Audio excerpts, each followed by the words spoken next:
চিয়াং লাইভৰ সমূহ দৰ্শকক আমি স্বাগতম জনাইছোঁ আৰু মধুপুৰৰ পৰা ইয়াৰ দৃশ্য দেখুৱাইছোঁ। চিয়াং লাইভৰ দৰ্শকসকলক আমি প্ৰথমে অনুৰোধ কৰোঁ যাতে আপোনালোকে আমাৰ এই চিয়াং লাইভৰ যি ইউটিউব চেনেলখন সকলোৱে ছাবস্ক্ৰাইব কৰি দিয়ক।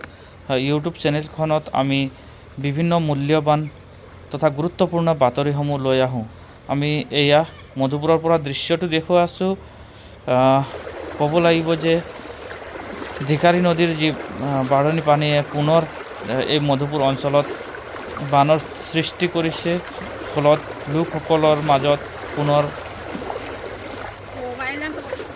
ভয় ভাৱ অহা পৰিলক্ষিত হৈছে। আমি দৃশ্যটো দেখুৱাই আছোঁ কেনেধৰণে লোকসকলৰ মাজত আতংকৰ মাজেৰে দিন পাৰ কৰিছে, কেনেদৰে যাত্ৰা আৰম্ভ কৰিছে, সকলোবোৰ দৃশ্য আমি দেখুৱাম। ইতিমধ্যে 28 তাৰিখৰ যি বাঢ়নি পানীয়ে সম্পূৰ্ণৰূপে ধ্বংস কৰিছিল মধুপুৰ অঞ্চলক, যি পাহাৰৰ পৰা বৈ অহা এই ধিকাৰী নদীৰ পানীয়ে ইতিমধ্যে বিভিন্ন জাবৰ জোঁথৰকে ধৰি বিভিন্ন গছৰ ডাল পাত কুণ্ডা আদি লৈ অহা পৰিলক্ষিত হৈছিল। সম্পূৰ্ণবোৰ এতিয়া মানুহৰ ঘৰে ঘৰে দেখিবলৈ পোৱা যায়, মানুহৰ চোতালে চোতালে তথা খেতিপথাৰত এইবোৰ পৰি থকা দেখিবলৈ পোৱা গৈছে। সমান্তৰালভাৱে এতিয়া পুনৰ 20 দিনৰ পিছতো পুনৰ আজিৰ দিনটোৰ পৰিৱেশ আমি দেখুৱাইছোঁ। আজি কেনে পৰিৱেশ ক'ব লাগিব যে ইতিমধ্যে ধিকাৰী নদীৰ পানী বৃদ্ধি হোৱাৰ লগে লগে আতংকৰ সৃষ্টি হৈছে লোকসকলৰ মাজত। আমি দৃশ্যটো দেখুৱাইছোঁ মধুপুৰ অঞ্চলৰ। এয়া মধুপুৰ অঞ্চলৰ বিস্তীৰ্ণ অঞ্চল প্লাবিত হৈছে, বাঢ়নি পানীৰ ফলত প্লাবিত হৈছে। আমি চিয়াং লাইভৰ দৰ্শকসকলক দেখুৱাইছোঁ এক ভয়ংকৰ দৃশ্য। খেতিভূমি ইতিমধ্যে নৈৰ বুকুত বিলীন হৈছে। ক'ব লাগিব যে নৈৰ পানীয়ে বুৰাই পেলাইছে খেতিভূমি, লোকসকলৰ থকা ঘৰৰ দৃশ্য এনেধৰণৰ পৰি থকা দেখিবলৈ পোৱা গৈছে। আমি মধুপুৰ অঞ্চলৰ পৰা পোনপটীয়াভাৱে দেখুৱাই আছোঁ কেনেদৰে লোকসকল বসবাস কৰি আছে। পুনৰ বাঢ়নি পানীয়ে বুৰাই পেলাইছে সম্পূৰ্ণ মধুপুৰ অঞ্চল। অৰুণ চাপৰিকে ধৰি মধুপুৰ অঞ্চলত যি 28 তাৰিখৰ বানপানীৰ ফলত ব্যস্তৰ ক্ষতিসাধন হৈছিল। 28 তাৰিখৰ বানপানীত প্ৰায় লোকসকলৰ ঘৰ ভঙা পৰিলক্ষিত হৈছিল। সমান্তৰালকৈ লোকসকলে বিভিন্ন কষ্টেৰে অহা যোৱা কৰি থকা পৰিলক্ষিত হৈছিল। বিভিন্ন দুৰ্গন্ধময় পৰিৱেশৰ সৃষ্টি হৈছিল। তাৰ মাজতে পুনৰ এই বাঢ়নি পানী অহাত চিন্তিত হৈ পৰিছে এই মধুপুৰ অঞ্চলৰ লোকসকল। আমি চিয়াং লাইভৰ দৰ্শকসকলৰ দৃশ্যটো দেখুৱাই আছোঁ।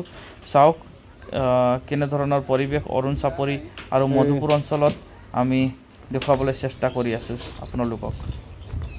এইখিনিতে আপোনালোকক অনুৰোধ কৰোঁ যাতে চিয়াং লাইভৰ এই ইউটিউব চেনেলখন আপোনালোকে সকলোৱে ছাবস্ক্ৰাইব কৰক আৰু বেল আইকনখন দবাই দিব, যাতে আমি গুৰুত্বপূৰ্ণ বাতৰিসমূহ চিয়াং লাইভৰ দিয়াৰ লগে লগে আপোনালোকৰ তাত নটিফিকেশ্যন যায়। আমি দেখুৱাই আছোঁ আমাৰ গাঁওখনৰ নাম মধুপুৰ। পানীটো আজি পুনৰ বৃদ্ধি হৈছে, কি হ'ব, পৰিস্থিতি কেনেকুৱা হৈছে? পৰিস্থিতিও এইকাৰণে আমি চিন্তা কৰি আছোঁ কি কৰিম। এই সমস্যা একদম আমাক দুৰ্বল কৰাই দিছে আৰু সেইকাৰণে আমাৰ নিউজ লাইভৰ যোগেদি আমাৰ সমস্যাখিনি কেনেকৈ কি কৰিব পাৰোঁ সেইখিনি কৰি দিলে ভাল লাগে। আৰু আমাৰ যিটো আমাৰ বিজেপি চৰকাৰে মোদী মহোদয় আৰু আমাৰ হিমন্তই সেইখিনি সমস্যা যাতে দূৰ কৰি দিবৰ কাৰণে আমি ৰাইজৰ তৰফৰ পৰা মই প্ৰাৰ্থনা কৰিছোঁ, যাতে সমস্যাখিনি সেই বাৰম্বাৰে আহি আছে। এতিয়া আগতে আমাৰ সেইখিনি গোটেইখিনি চেণ্ট্ৰেল বডিৰ পৰা আমাৰ শিৱৰাজ সিঙো আহিছে, সেইখিনি আমি ধন্যবাদ জ্ঞাপন কৰিছোঁ। তাৰ লগতে পানী বাঢ়ি আছে, এতিয়া পানী বাঢ়িলে আপোনালোকে ভয় আকৌ পানী বাঢ়ি আছে, ভয় একদম আমাৰ আশংকাতে একদম দুৰ্বল হৈ পৰিছে। আমি কি কৰিম কি নকৰিম, ক'ত থাকিম ক'ত নাথাকিম, এনেকুৱা আমাৰ সমস্যা হৈ পৰিছে। এতিয়া আপোনালোকে ভুই ৰুইছিলেগৈ চাগে, আকৌ ডুবাই আমাৰ এইখিনি আকৌ ধানটো আকৌ ৰুইছিলোঁ, কিছুমান পইৰাকে সিঁচিছিলে, সেইখিনি আকৌ ডুবাই আতংক কৰি দিলে। আপোনালোকে এতিয়া চাইছে ৰাতিটো পানী ধৰিলে আমি কি কৰিম কি নকৰিম, একদম জিয় উৰি গৈছে। আৰু আমাৰ বৰষুণটো দি আছে, আকৌ পানী বাঢ়িব। বৰষুণ দিয়াৰ লগে লগে পানীটো আহি থাকে আৰু সমস্যা। আজি ৰাতি বৰষুণ দিছে, আকৌ পানীটো এতিয়া দেখিছে নহয়, গোটেই ভাৰি আছে একদম আৰু উৎপাত। এতিয়া খোৱা বোৱাৰ সমস্যা কেনেকুৱা হৈছে? খোৱা বোৱা সমস্যা এতিয়া আমাৰ একোৱেই নাই।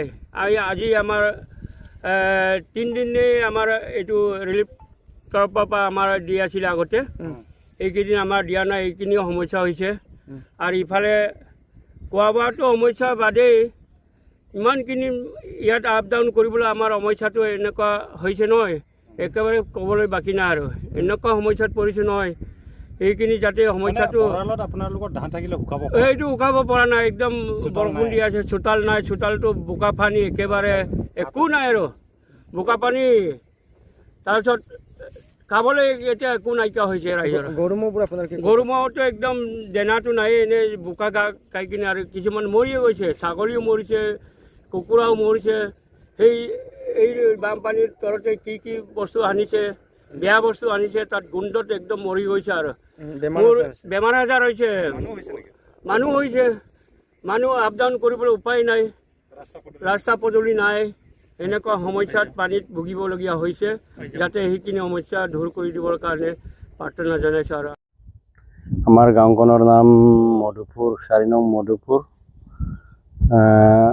এতিয়া বৰ্তমান কালিৰ পৰা পানীটো বাঢ়ি আছে আমাৰ সমস্যা বিৰাট সন্মুখীন হৈ আছোঁ ঘৰত থাকিব পৰা নাই চৰকাৰে এইটো আজিলৈকে প্ৰশাসনীয় ফালৰ পৰা কালিৰ পৰা আহিব লাগিছিলে এতিয়ালৈকে অহা নাই আমি বহুত সমস্যাত ভুগি আছোঁ আৰু খেতি বাতি যিমানখিনি আকৌ এবাৰ লগাইছিলোঁ সেইটো খতম হৈ গ'ল এতিয়া ৰাস্তা ঘাটো আপোনালোকে দেখিছোঁ ৰাস্তা ঘাটটোতো আমি তিতিবোৰে আপ ডাউন কৰি আছোঁ উপায় নাই কিমান পানীত ৰাস্তাত আমাৰ কঁকাললৈ পায়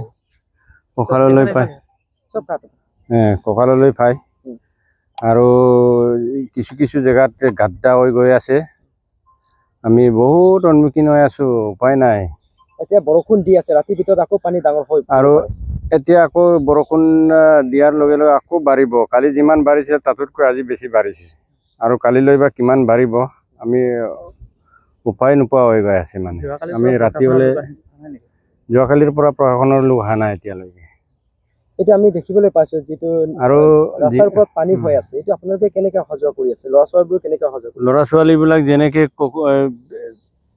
তিতিবুৰি আমিতো ডাঙৰ মানুহবিলাক আহিছে ল'ৰা ছোৱালীবিলাক কিছুমান সৰুবিলাকক আমি তেলাম ডেকাপামত ৰাখিছোঁ আৰু খাদ্য সামগ্ৰী বুলিবলৈ চৰকাৰে আমাক ৰিলিফৰ ব্যৱস্থাটো আগত যোৱা যিটো পানীটো তেতিয়া দিছিলে এতিয়া দিয়া নাই কেইদিন দিলে কেইবাৰ দিলে 3-4 বাৰমান দিছে এতিয়া পোৱা নাই নেকি এতিয়া পোৱা নাই এতিয়া পানী ডাঙৰ হোৱাৰ লগে লগে আপোনালোকৰ খোৱা পানীৰো সমস্যা হ'ব সমস্যা একদম আৰু খোৱা পানীৰ সমস্যা ত্ৰিবেলবিলাক চব ভাঙি চিঙি খতম হৈ গ'ল এতিয়া যিটো চৰকাৰে ত্ৰিবেলো দিছিলে এই ত্ৰিবেলটো উপযুক্ত হোৱা নাই মানে পানী ওলোৱা নাই পানী ওলোৱা নাই খোৱা আপোনালোকে খাদ্য সামগ্ৰীৰ অসুবিধা চাউলৰ অসুবিধা হ'ব এতিয়া এইটোৱেতো চাউলৰ অসুবিধা আৰু খোৱা পানীৰ অসুবিধা আৰু ৰাতি থাকিবলৈ ভয় লাগে পানী অকস্মাত যদি ডাঙৰ হৈ যায় বহুত সন্মুখীন হৈ আছোঁ মানে কিবাত ৰিলিফ কেম্পৰ ব্যৱস্থা কৰা নাই ৰিলিফ কেম্পৰ ব্যৱস্থা ইফালে কৰিছিলে তাতো ইমান ডাঙৰকৈ বনোৱা নাই বাৰু